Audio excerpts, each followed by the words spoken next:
À Aix-la-Chapelle, tous les ans, il y a une grande manifestation où l'on attribue le Karl Prize, c'est-à-dire le prix Charlemagne.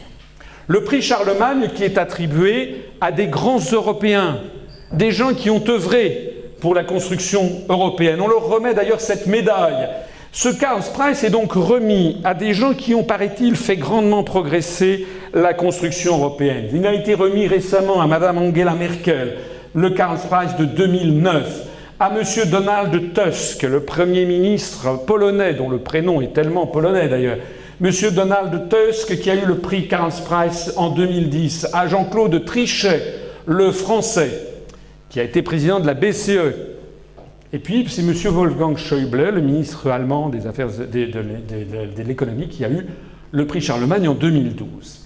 Mais revenons un petit peu antérieurement, à partir du moment où ce prix a été créé en 1950, pour être attribué au comte de Koudenov-Kalergi, qui était un géopoliticien, un théoricien d'une Europe unie.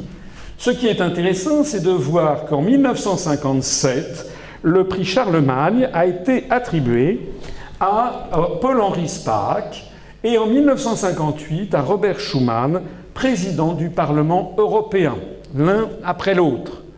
Je rappelle à cette occasion ce que nous avons appris par le journal Daily Telegraph, le journal britannique du 19 septembre 2000, suite à la déclassification des documents secrets défense du département d'État américain qui a eu lieu à l'été 2000.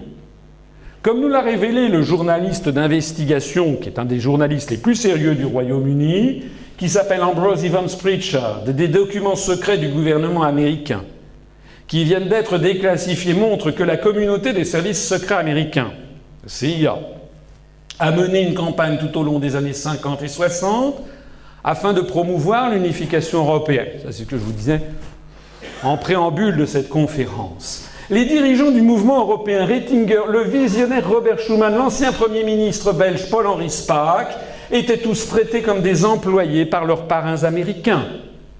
Nous savons désormais de façon certaine que Paul-Henri Spaak ou Robert Schuman étaient en fait des agents américains. Le rôle des États-Unis fut camouflé comme pour une opération secrète. L'argent de l'AQE, American Committee for United Europe, Comité européen pour une Europe unie, provenait des fondations Ford et Rockefeller, ainsi que de milieux d'affaires ayant des liens étroits avec le gouvernement américain. Le département d'État jouait aussi un rôle. Une note émanant de la direction Europe datant du 11 juin 1965 conseille au vice-président de la Communauté économique européenne, Robert Marjolin, de poursuivre de façon subreptice l'objectif d'une union monétaire. On a appris de façon certaine dans ce document, dans cet article du 19 septembre 2000 qui n'a jamais été démenti, qui a été fondé sur l'analyse des documents déclassifiés de l'administration américaine, on sait désormais de sources sûres que dès le 11 juin 1965, les services américains exigeaient du vice-président de la CE de l'époque de poursuivre l'objectif d'une union monétaire européenne. Il était même précisé que c'était notre commande d'empêcher tout débat jusqu'au moment où l'adoption de telles propositions deviendrait virtuellement inévitable. Donc voici les gens qui ont récompensé le Karl Prize. Mais continuons ensuite. Qu'est-ce que l'on voit ? On voit notamment en 1940-87 Henry Kissinger, l'ancien secrétaire d'État américain, celui qui a fait bombarder le Viet Cong à Hanoï avec des bombes, vous savez, les carpet bombing. Mais vous voyez aussi cette personnalité, 3 étoiles dans le guide Michelin, mérite le voyage. En 1961, le Karl Prize a récompensé M. Walter Hallstein, président de la Commission européenne. C'était le premier président de la Commission européenne. C'était le prédécesseur de M. Barroso d'aujourd'hui. M. Walter Hallstein est né en 1901, mort en 1982. Il était professeur de droit, un éminent juriste nazi. Ici, on voit ce qui est écrit. Vous voyez, c'est un certificat qui date du 30 septembre 1935, au représentant du gouvernement nazi à l'université. C'était le professeur, M. Walter Hallstein, qui écrit, en référence à mon serment d'entrée en fonction, je déclare: dans la période de l'après-guerre, c'est-à-dire après la Première Guerre mondiale, j'ai été membre des organismes suivants: Pendant la période que j'ai passée en tant qu'assistant d'avocat, Referendar en allemand, j'appartenais à l'association des assistants d'avocats du Reich nazi. En tant que professeur, j'appartenais à l'association des universités allemandes du Reich. Aujourd'hui, je suis membre de l'association des juristes allemands nationaux-socialistes, Bund Nationalsozialistischer Deutscher Juristen, de l'association nationale socialiste des enseignants et des maîtres de conférences. Cet éminent juriste nazi a été ensuite nommé en 1936 par le chancelier de l'université de Rostock, qui s'appelait donc, je ne sais plus comment il s'appelait, le chancelier, sur la base de l'autorité qui m'est conférée par le ministère de l'Éducation du Reich, je suis au plaisir de vous nommer au poste de doyen de la faculté de droit et d'économie. Je vous demande de m'informer de la personne que vous avez nommée en tant que votre adjoint, Heil Hitler, le chancelier. Voilà ce monsieur qui a fait sa carrière comme juriste nazi. Et puis figurez-vous que, le 9 mai 1938, Adolf Hitler se rend à Rome pour rencontrer Benito Mussolini afin de mettre sur pied une nouvelle Europe, une dictature européenne placée sous leur contrôle. Hitler et Mussolini se rencontrent, décident de bâtir une nouvelle Europe sans frontières qui servira les intérêts du Reich et également les intérêts des grandes entreprises, IG Farben par exemple. Et pour faire ça, eh bien, ils ont besoin d'un quelqu'un qui va préparer le plan. Du 21 au 25 juillet 1938, Walter Hallstein représente le gouvernement nazi pendant les négociations d'État avec l'Italie fasciste concernant la mise en place du cadre juridique de la nouvelle Europe. C'est lui qui a conçu la nouvelle Europe. Officier nazi pendant la Deuxième Guerre mondiale, Walter Hallstein fut fait prisonnier par les Alliés pendant la bataille de Cherbourg. Entré en politique au sein de la CDU après la guerre, il devient le secrétaire d'État aux Affaires étrangères du chancelier Konrad Adenauer en 1951. À ce poste, il élabore la doctrine Hallstein et négocie au nom de la République fédérale d'Allemagne les modalités de la construction européenne. C'est lui, l'inventeur de la construction européenne. Il co-signe le traité de Rome le 25 mars 1957 à côté d'Adenauer. Ce traité de Rome dont l'UPR, justement, prétend faire sortir la France, et si possible d'ailleurs nos amis belges, mais ça c'est à eux d'en décider. Si vous ne me croyez pas, voilà tout simplement la photo. On voit ici le traité de Rome le 25 mars 1957, on voit ici à gauche Adenauer, et juste à droite, on voit Walter Hallstein qui signe au nom de l'Allemagne. Le responsable de Das Neue Europa de Hitler et Mussolini. On vous l'avait déjà dit. Pourquoi est-ce qu'on ne vous le dit jamais? Walter Hallstein fut ensuite le premier président de la Commission européenne. De 1958 à 1967, excusez du peu, la Commission Hallstein, sous De Gaulle, le prédécesseur de Jacques Delors, le prédécesseur de Barroso d'aujourd'hui. En 1965, il présente le plan Hallstein dans lequel il préconise l'organisation d'une Europe fédérale. C'est à ce moment-là que De Gaulle va faire la politique de la chaise vide. De Gaulle, ce projet suscite un veto immédiat du général de Gaulle, c'est la crise de la chaise vide. Pendant pratiquement un an, la France n'envoie plus aucun représentant à Bruxelles. Parce que De Gaulle sait très bien à qui il a affaire. Et quand dans les médias en France, et encore aujourd'hui, on dit oui, De Gaulle, quand même, il était excessif, mais c'était à ça qu'il avait affaire. Finalement, donc, Charles de Gaulle obtiendra son départ en 1967. Hallstein dégage, De Gaulle bloque le processus, malheureusement, tant qu'il sera en ville, enfin, tant qu'il sera à l'Élysée, puis après, comme vous le savez, il est évincé en 1969, après les événements de mai 68 où les Américains ont jeté de l'huile sur le feu pour faire partir De Gaulle, puisque c'était la bête noire, parce que c'était celui qui empêchait la mise au point de ce système. Et en fin de carrière, de 1968 à 1974, Walter Hallstein fut président du mouvement européen. Mouvement européen dont je signale, je rappelle l'article du Daily Telegraph que je citais à l'instant, du 19 septembre 2000, les dirigeants du mouvement européen, Rettinger, le visionnaire Robert Schuman, l'ancien Premier ministre belge Paul Rosbach, étaient tous traités comme des employés par leurs partenaires américains. Parce que qu'est-ce qui s'est passé? Il s'est passé qu'après la fin de la Seconde Guerre mondiale, les Américains ont repris à leur compte un certain nombre de dirigeants nazis, plus exactement de scientifiques nazis, Werner von Braun qui avait fait les V1 et V2 à fabriquer les fusées Apollo, mais des juristes, et les Américains qui sont des anglo-saxons. Je dis toujours aux gens, c'est quoi un anglo-saxon? C'est pas un anglais, hein? Un anglo-saxon, c'est un anglo-saxon. La Saxe, ça ne se trouve pas au Royaume-Uni. La Saxe, ça se trouve en Allemagne. On oublie toujours qu'il y a toute une tradition très importante allemande aux États-Unis d'Amérique. Monsieur Boeing est un Allemand d'origine. Marlène Dietrich, Donald Rumsfeld. Si vous allez au Minnesota, dans le Wisconsin, au Dakota, vous trouverez des populations qui sont d'origine allemande à 30, 40, 50, 70%. Quelle est la capitale, madame, du Dakota du Nord? Hein? Elle s'appelle Bismarck.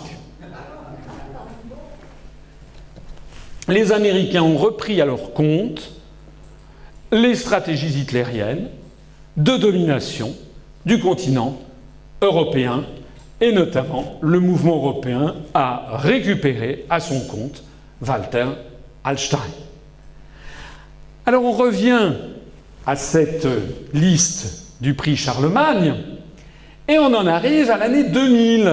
Pour le passage de l'an 2000, le prix a été attribué à William Clinton, président des États-Unis d'Amérique. Ben mince alors!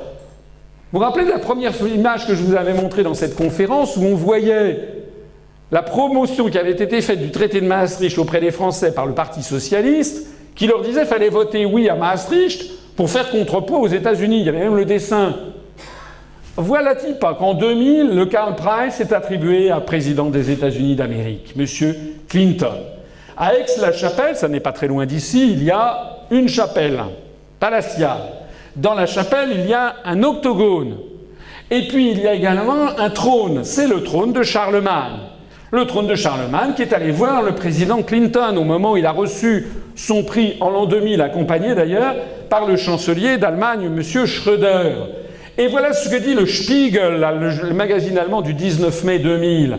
Trône de Charlemagne, le chancelier d'Allemagne Gerhard Schröder avec le président américain Bill Clinton dans la cathédrale d'Aix-la-Chapelle lors de la cérémonie de remise du prix de Charlemagne à ce dernier. Charlemagne est connu comme le premier homme d'État européen et sa chapelle palatine d'Aix-la-Chapelle comme le berceau de l'Europe. Mais quelle réécriture de l'histoire! Ah bon, la chapelle palatine c'est le berceau de l'Europe. Ah bon, le premier homme d'État européen c'est Charlemagne. Tiens donc! En fait, il s'agit d'un mythe impérial. Vous savez que Charlemagne avait repris à son compte le mythe impérial. Il s'était fait couronner le 25 décembre 800 par le pape Léon III à Saint-Pierre de Rome. Il avait un empire d'ailleurs médiéval, c'est-à-dire avec des soumissions, des hommages liges, enfin des relations de suzerain à vassaux. Mais ça correspondait en gros à la Belgique actuelle, un peu les Flandres, à la France actuelle jusque le nord de l'Espagne, et puis la moitié nord de l'Italie, et puis une partie de l'Allemagne rhénane. C'est pas du tout l'Europe. C'est un grand domaine féodal. Il avait mis la main, en effet, sur l'Italie du Nord et sur Rome. Et donc il avait passé un accord avec le pape, Léon III, et comme ces terres tangentaient du côté de la Croatie actuelle, les terres qui appartenaient à l'empereur de Byzance, qui prétendait lui-même être le successeur des empereurs de Rome, eh bien, Charlemagne et puis les gens qui étaient autour de lui, ses conseillers, lui ont dit mais finalement, il n'y a pas de raison de se sentir subordonné par rapport à l'empereur de Constantinople, et donc vous n'avez qu'à relever l'empire qui avait sombré en 476, l'empire des Romains. Donc c'est un mythe impérial, c'est exactement ce que l'on appelle de l'impérialisme au sens étymologique du terme. Alors pourquoi je vous parle de tout ceci ? C'est parce que non seulement le président des États-Unis a eu le prix Charlemagne de très grand européen, mais qu'il a fait un discours lors de la remise de ce prix le 2 juin 2000. Et qu'est-ce qu'il a dit ? L'unité de l'Europe est en train d'engendrer quelque chose de véritablement neuf sous le soleil. Des institutions communes plus vastes que l'État-nation, parallèlement à la délégation de l'autorité démocratique aux échelons inférieurs. on délègue au niveau supérieur aux nations et au niveau inférieur aux nations. Ben, qu'est-ce qui va devenir les nations? Et il poursuit. Je signale d'ailleurs, il est président des États-Unis d'Amérique, hein, il n'est pas européen, lui. Il fixe la politique à suivre. L'Écosse et le Pays de Galles ont leur propre parlement, se félicite-t-il. L'Irlande du Nord, dont ma famille tire son origine, a retrouvé son nouveau gouvernement. L'Europe est pleine de vie et résonne à nouveau des noms d'anciennes régions dont on reparle. La Catalogne. Tiens donc. Ce discours date de 2000. 13 ans après, la Catalogne demande son indépendance. Le Piémont, la Lombardie, la Silésie, la Transylvanie, etc.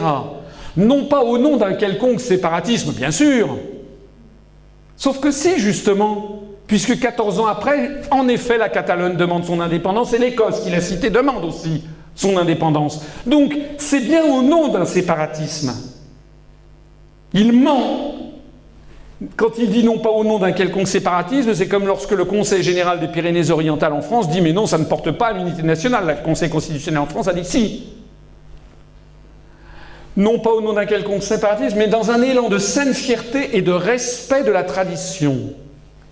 Est-ce que vous imaginez que M. Bill Clinton, natif de l'Arkansas, dont la culture générale est peut-être légèrement supérieure à celle de Nadine Morano, et encore, c'est un ministre français qui brillait récemment dans le gouvernement Sarkozy pour son imbécilité, ce monsieur natif de l'Arkansas se flatte du retour de saine fierté et de respect de la tradition de la Catalogne, du Piémont, de la Lombardie et de la Silésie. Mais de qui se moque-t-on?